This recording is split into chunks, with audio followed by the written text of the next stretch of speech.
تو اس وقت وہ اپنے گھروں کو واپس لوٹے۔ قرآن ہمیں یہ بات اس طرح سے بتاتا ہے، وَجَاءُوا أَبَاهُمْ عِشَاءً يَبْكُونَ، اور وہ یوسف کو کنویں میں پھینک کر اپنے باپ کے پاس رات کے وقت مکاری کا رونا روتے ہوئے آئے۔ جب رات پھیل گئی، اندھیرا ہو گیا، تو عشاءً قرآن نے لفظ استعمال کیا ہے عشاءً کا۔ عشاءً ویسے عمومی طور پر رات کے اگر 3 حصے کیے جائیں تو پہلے حصے کا جب نصف گزر چکا ہو تو اس وقت کو عشاءً کہتے ہیں لغت کے اعتبار سے۔ تو وہ اس وقت واپس گھر آئے، اور آئے کس طرح کہ روئے جا رہے ہیں، سارے مل کر رو رہے ہیں، عشاءً یبکون۔ اچھا، یہ جو انہوں نے واپس لوٹنے کے لیے رات کا انتخاب کیا، تو اس کی مفسرین نے بڑی دلچسپ وجوہات لکھی ہیں۔ ایک دو میں آپ کی سماعتوں کی نظر کرتا ہوں۔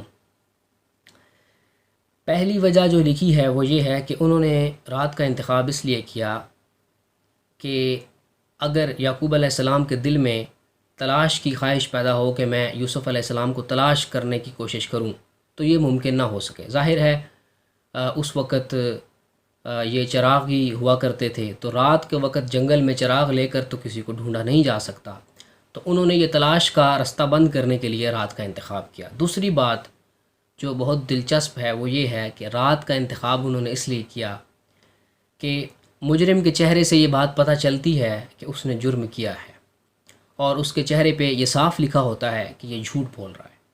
تو انہوں نے رات کا انتخاب اس لیے کیا کہ ہم اپنے والد صاحب کے سامنے جائیں گے تو ان کو ہمارے چہرے نظر نہ آئیں، تاکہ کہیں انہیں ہمارے چہروں سے یہ بات یا نظر نہ آئے کہ ہم نے ایک برے فعل کا ارتکاب کیا ہے اور ہم جو کچھ کہہ رہے ہیں وہ جھوٹ کہہ رہے ہیں۔ یبکون سے ہمیں قرآن یہ درس دے رہا ہے کہ کسی کا رونا یہ اس کے سچا ہونے کی دلیل نہیں ہے۔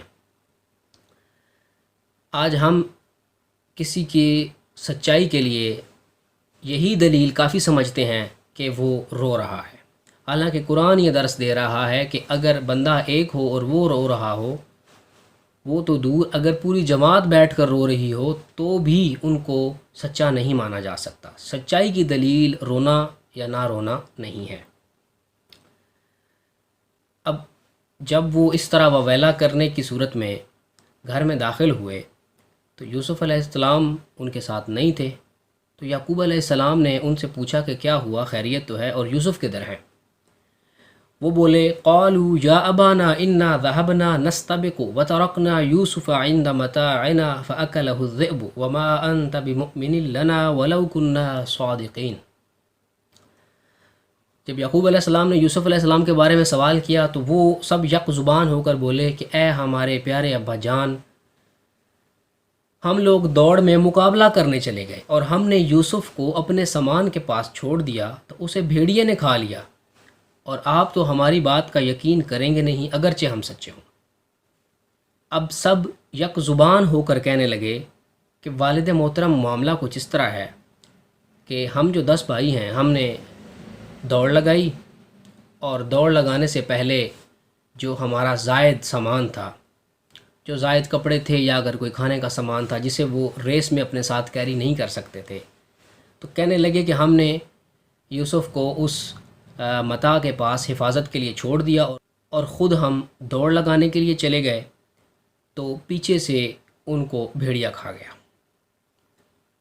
اب ان کی عقل پر کیسے پردے پڑے ہوئے ہیں کہ ابھی کل تو والد صاحب کو یہ تسلی دے رہے تھے کہ آپ بے فکر رہیں، ہم ان کی حفاظت کریں گے، اور آج آ کر وہ یہ بتا رہے ہیں کہ بجائے اس کے کہ ہم یوسف کی حفاظت کرتے، ہم نے یوسف کو اپنے کپڑوں کی حفاظت کے لیے بٹھا دیا، اور کہنے لگے کہ ان کو بھیڑیا کھا گیا، اور خود ہی آگے کہنے لگے کہ والد محترم، ہم تو اگر سچے ہوں تو بھی آپ ہماری بات کا یقین نہیں کرتے، تو اتنی بڑی بات کا آپ یقین کیسے کریں گے؟ اب اس آیت میں انہوں نے 3 جھوٹ بولے۔ پہلا انہوں نے یہ جھوٹ بولا کہ ہم دوڑ لگانے کے لیے چلے گئے، یہ بھی جھوٹ ہے، کسی دوڑ کے لیے نہیں گئے۔ دوسرا جھوٹ جو انہوں نے بولا وہ یہ ہے کہ ہم یوسف کو اپنے مال و متاع کے پاس چھوڑ گئے، یہ بھی جھوٹ ہے۔ تیسرا جھوٹ انہوں نے بولا کہ جی ان کو بھیڑیا کھا گیا۔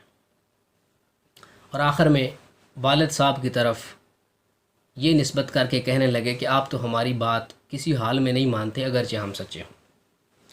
اب بجائے اس کے کہ اپنے جرم کا اعتراف کرتے، نادم ہوتے، شرمندہ ہوتے، والد صاحب کو کہہ رہے ہیں کہ جی آپ تو ہماری بات مانتے ہی نہیں ہیں اگرچہ ہم سچے ہوں۔ صرف اتنا ہی نہیں کہ انہوں نے یعقوب علیہ السلام سے جھوٹ کہا، بلکہ وَجَاءُوا عَلَىٰ قَمِيصِهِ بِدَمٍ كَذِبٍ قَالَ بَلْ سَوَّلَتْ لَكُمْ أَنفُسُكُمْ أَمْرًا فَصَبْرٌ جَمِيلٌ وَاللَّهُ الْمُسْتَعَانُ عَلَىٰ مَا تَصِفُونَ، اور وہ اس کے قمیض پر جھوٹا خون بھی لگا کر لے آئے،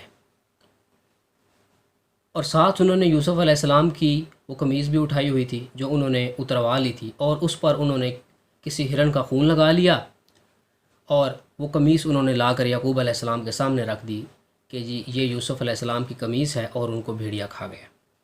اب اللہ کی شان دیکھیے کہ وہ قمیص جو انہوں نے لا کر سامنے رکھی اس پر خون تو لگا ہوا تھا، لیکن وہ بالکل سلامت تھی، کہیں سے بھی پھٹی ہوئی نہیں تھی۔ تو یعقوب علیہ السلام فرمانے لگے کہ واہ، یہ کس قسم کا عجیب بھیڑیا تھا کہ جو میرا بیٹا تو کھا گیا ہے لیکن اس کی قمیض کو اس نے سلامت چھوڑ دیا ہے اور اس نے پھاڑا نہیں ہے۔ تو ایسا تو نہیں ہو سکتا کہ کسی انسان کو کوئی درندہ کھائے اور اس کے کپڑے نہ پھٹے ہوں، یہ تو ممکن ہی نہیں ہے۔ اچھا، اب یہاں پر ایک بات انتہائی قابل غور ہے، وہ یہ ہے کہ دیکھیں یہ 10 افراد کی ایک جماعت ہے، ظاہر ہے سارے انسان ہیں، سارے عاقل بالغ ہیں، شعور والے ہیں، اللہ نے سب کو عقل دے رکھی ہے، سب کو سمجھ بوجھ ہے، لیکن آپ دیکھیں کہ یہ جو انہوں نے ایک ڈرامہ اور ناٹک انہوں نے کیا ہے، آپ دیکھیں کہ انہوں نے اپنے اپنے کردار کس خوبصورتی کے ساتھ نبھائے ہیں۔ ان میں کوئی ایک بھی ایسا نہیں تھا کہ جس کو ذرا سی بھی شرمندگی ہوئی ہو، احساس ندامت ہوا ہو، یا جس کا ضمیر اندر سے بولا ہو۔ سب نے مل کر اپنے ضمیر کی گردن دبوچ دی۔ کوئی بھی ایسا نہیں تھا کہ جس کو یوسف پر ترس آیا ہوتا، کسی کو بھی یہ احساس نہیں ہوا۔ روایات میں آتا ہے کہ یعقوب علیہ السلام یہ بات سننے کے بعد بے ہوش ہو کر گر پڑے، لیکن اس کے باوجود ان کو ذرا سا بھی خوف نہ آیا۔ تو آپ یہ دیکھیں کہ یہ حسد اتنی بری چیز ہے کہ یہ پوری کی پوری جماعت کے دماغ جو ہے وہ اپنے قبضے میں کر لیتا ہے، اور ان کی سوچنے اور سمجھنے کی ساری صلاحیتوں کو یہ بالکل مفقود کر دیتا ہے۔ اب جب یعقوب علیہ السلام نے یہ سارا ماجرا دیکھا تو آپ نے صرف اتنا فرمایا بل سولت لکم انفسکم امرا، فرمایا تمہارے حاسد نفسوں نے ایک بہت بڑے کام کو تمہارے لیے آسان اور خوشگوار بنا دیا ہے، اور تم وہ کر گزرے ہو۔ سادہ لفظوں میں آپ نے فرمایا کہ جو کچھ تم کہہ رہے ہو ایسا کچھ نہیں ہے، یہ سب کچھ تمہارے اپنے ہاتھوں کا کرا دھرا ہے۔ اس کے بعد آپ نے فرمایا فصبر جمیل۔ اب یہ فصبر جمیل جو ہے یہ ایک بہت خوبصورت پیغام ہے پوری انسانیت کے لیے۔ آپ نے اتنا بڑا حادثہ سننے کے بعد یہ جو ظلم یوسف علیہ السلام کے بھائیوں نے ان کے ساتھ کیا ہے، یہ تاریخ میں اپنی نوعیت کا منفرد ظلم ہے۔ یعقوب علیہ السلام یوسف علیہ السلام سے اتنی محبت کرتے ہیں کہ پیچھے آپ نے فرمایا کہ اگر یوسف میری نظر سے 1 منٹ کے لیے بھی اوجھل ہوں تو میں پریشان ہونا شروع ہو جاتا ہوں، لیکن اتنے بڑے حادثے اور ظلم پر آپ نے فرمایا فصبر جمیل۔ صبر جمیل کی سب سے بہترین جو وضاحت ہے وہ ہے جو نبی اکرم صلی اللہ علیہ وآلہ وسلم نے خود کی ہے۔ نبی اکرم صلی اللہ علیہ وآلہ وسلم سے پوچھا گیا کہ یا رسول اللہ صبر جمیل کیا ہے؟ آپ نے فرمایا صبر جمیل وہ صبر ہے کہ جب کوئی بری خبر سنی جائے تو فوراً معاملہ اللہ کے سپرد کر دیا جائے، زبان سے کسی قسم کی آہ و فغاں یا شکوہ شکایت نہ نکلے، یہ ہے صبر جمیل۔ آگے یعقوب علیہ السلام فرمانے لگے واللہ المستعان علی ما تصفون۔ یعقوب علیہ السلام فرمانے لگے کہ جو کچھ تم کہہ رہے ہو اور جو واقعہ تم بیان کر رہے ہو، میں اس کے بارے میں اللہ ہی سے مدد مانگتا ہوں۔ تو ان 2 جملوں میں فصبر جمیل واللہ المستعان علی ما تصفون، یعقوب علیہ السلام نے ہمیں یہ سبق دیا کہ آزمائش اور مصیبت، تکلیف اور دکھ چاہے جتنے بھی بڑے ہوں، صبر سے کام لینا چاہیے اور معاملہ اللہ تعالیٰ کی سپرد کرنا چاہیے۔ جب معاملہ اللہ کی سپرد کیا جائے گا تو اللہ یقیناً بندے کو اکیلا نہیں چھوڑے گا، بلکہ وہ اسے ان پریشانیوں سے صحیح سلامت نکال کر لے جائے گا۔ یہاں تک ہماری 18 آیتیں پوری ہو چکی ہیں۔ اور انشاءاللہ کل ہم آیت نمبر 19 سے یہ پڑھیں گے کہ یہ رات گزرنے کے بعد اگلے دن کیا ہوا۔